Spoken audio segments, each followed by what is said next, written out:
ગોધરામાં ગત 19 સપ્ટેમ્બર શુક્રવારના રોજ પશ્ચિમ વિસ્તારના એક સમુદાયના લોકોએ Godhra B division police station ઉપર હુમલો કરી તોડફોડ કરી હતી. તો આ ઘટનામાં પોલીસે કુલ 88 શખ્સો સામે નામજોગ ફરિયાદ દાખલ કરવામાં આવી હતી, જેમાંથી 21 જેટલા આરોપીઓની ધરપકડ કરી લેવામાં આવી હતી. ત્યારે આજરોજ પોલીસ મથક ઉપર ધમાલ મચાવનારા આરોપીઓનું સરઘસ કાઢવામાં આવ્યું હતું.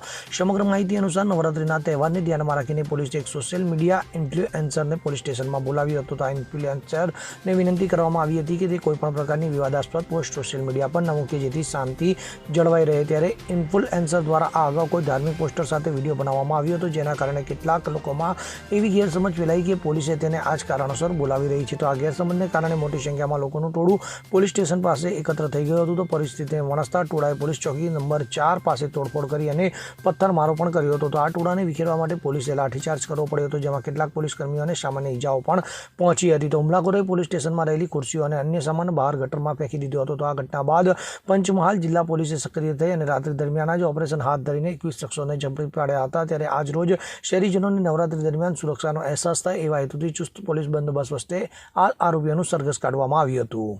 યોગેશ કનોજિયા સાથે CN24 ન્યૂઝ, ગોગંબા. હવે જુઓ દેશ દુનિયાની તમામ ખબરો તમારી આંગળીના ટેરવે. ઉઠાવો મોબાઈલ અને Google Play Store પરથી ડાઉનલોડ કરો અમારી CN24 ન્યૂઝ મોબાઈલ એપ.